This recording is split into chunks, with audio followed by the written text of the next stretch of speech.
Disclaimer இந்த வீடியோவில் சொல்லியிருக்கும் specs and details எதுவும் தவறாக இருந்தாலும் மன்னித்துக் கொள்ளுங்கள். நான் அதை சரியாக டிஸ்பிளே அதாவது வீடியோவில் கொடுத்திருக்கிறேன். வீடியோவில் திரையில் அதனுள்ள ஸ்பெசிஃபிகேஷன் அனைத்தும் வரும், அதை பார்த்து தெரிந்து கொள்ளுங்கள்.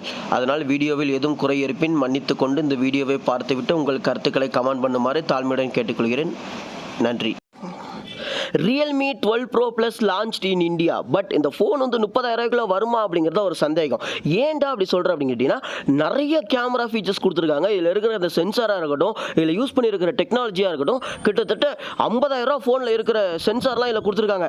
அதாவது பெரிஸ்கோபிக் கேமரா OnePlus 12 இருக்கிற அந்த கேமரா தூக்கி இதில் கொடுத்து வச்சிருக்காங்க.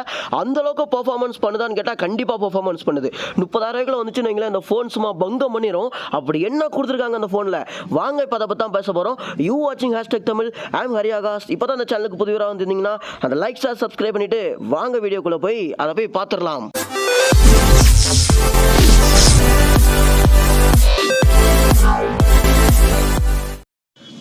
ஜென்ரலாக நம்ம ஒரு ஃபோனுக்கு என்னதெல்லாம் பற்றி பேசுவோம், டிஸ்பிளே பற்றி பேசுவோம், பேட்டரி பற்றி பேசுவோம், சார்ஜிங்கை பற்றி பேசுவோம், டிசைனை பற்றி பேசுவோம். பட் இந்த ஃபோனுக்கு வந்து நம்ம எல்லாத்தையுமே பற்றி பேச போகிறோம். ஏன் அப்படின்னா, நம்ம ஆல்ரெடி OnePlus வீடியோ வந்து பார்த்துருப்பீங்க. ஸ்பெசிஃபிகேஷனை பற்றி நம்ம வச்சு பேசிகிட்டு இருக்கோம். ஓகேங்களா? ஓகே, இப்போ இந்த ஃபோனை பற்றி நம்ம பேசுறதுக்கு முதல்ல பார்த்தீங்கன்னா இந்த இது கேப்பபிலிட்டி பார்த்தீங்கன்னா 5G கேப்பபிலிட்டி அது தெரியும்.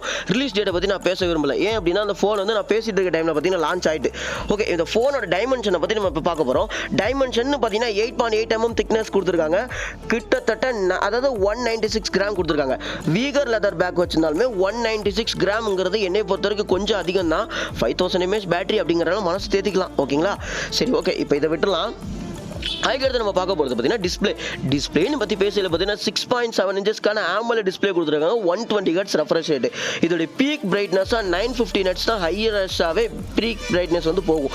ஏன்னா இப்போ இருக்கிற நிறைய ஃபோனில் பார்த்தீங்கன்னா 1500 nits 2000 nits நிறைய பீக் பிரைட்னஸ் இருந்தாலும் இதில் இந்த 950 nitsங்கிறது கொஞ்சம் மனசு கஷ்டமாக தான் இருக்குது. ஆனால் அதை இது கம்ப்ளீட் பண்ணுற விதமாக screen to body ratio 90.4% screen to body ratio achieve பண்ணியிருக்காங்க. ஸ்க்ரீன் டு பாடி ரேஷியோனா என்னன்னு தெரியல அப்படின்னா நான் சொல்லிடுறேன். இவங்க வந்து கர்வ் டிஸ்பிளே வச்சிருக்காங்கனால இவங்க கண்டிப்பா ஸ்கிரீன் டு பாடி ரேஷியோ வந்து அச்சீவ் பண்ணி தான் ஆகணும். ஏன் அப்படின்னா கர்வ் டிஸ்பிளே தான் ஆல்ரெடி ஃபுல்லாவே டிஸ்பிளே தான் இருக்கணும், உங்களுக்கு தெரியும். ஓகேங்களா? ஓகே, ஃபுல் ஹெச்டின்னு சொல்றீடா, இந்த டிஸ்பிளேயோட ரெசல்யூஷனை சொல்றா அப்படின்னு சொன்னீங்கன்னா 1080 × 2200 அதாவது 2412 தான் இதோட வந்து பிக்சல். ஓகேயா? அதுக்கடுத்து பிபிஐன்னு சொன்ன பார்த்தீங்கன்னா 394 தான் பிபிஐ பிக்சல் பர் இன்ச். ஓகேங்களா? இப்போ அடுத்து பார்க்க போகிறது பார்த்தீங்கன்னா சாஃப்ட்வேர்னு பற்றி பேசல பார்த்தீங்கன்னா அடுத்து out of the box Android 14 with realme UI 5.0.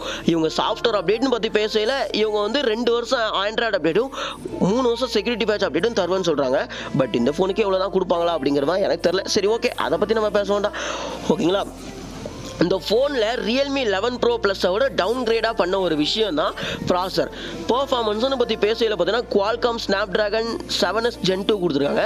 இந்த ப்ராசர் வந்து நான் எதுக்குடா குறை சொல்கிறேன்னு நினைக்காங்க. ஓகேங்களா? இன்னும் நான் GPU சொல்லிடுறேன். GPU பார்த்தீங்கன்னா Adreno 710 GPU கொடுத்துருக்காங்க. இதை வச்சு என்னடா பண்ண முடியும்? ஏன்னா இது வந்து MediaTek Dimensity 7050க்கு ரொம்ப கம்மியான ப்ராசருங்க.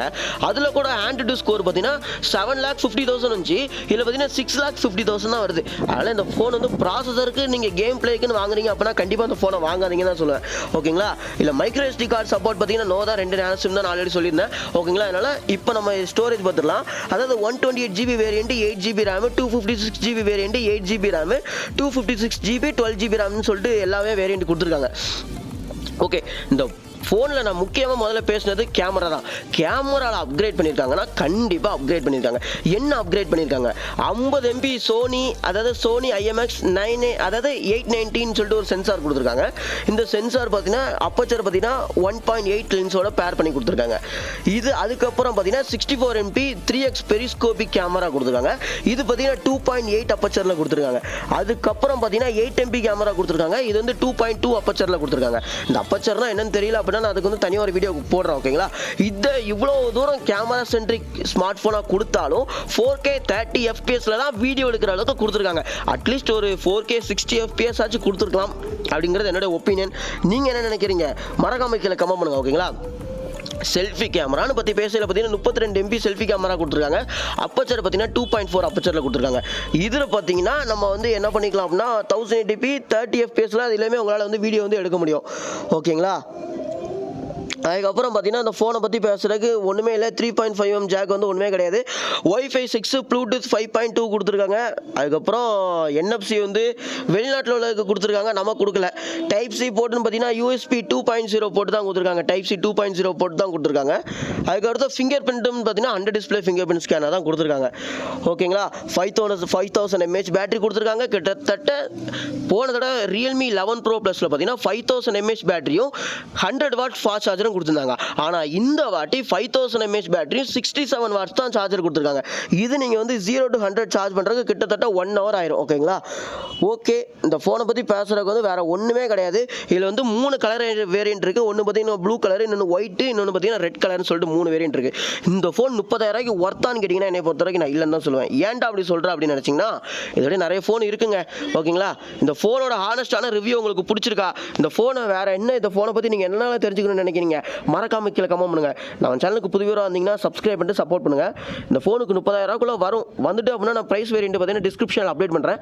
பார்த்துட்டு உங்கள் ஃபீட்பேக் என்ன மறக்காம கீழே கமெண்ட் பண்ணுங்க. ஓகே ஃப்ரெண்ட்ஸ், நாளைக்கு உங்களை புது வீடியோ சந்திக்கும் வரை என் பேர் ஹரியாகாஷ். நீங்கள் பார்த்துட்டு இருக்கிறது #Tamil. Have a nice day. Bye.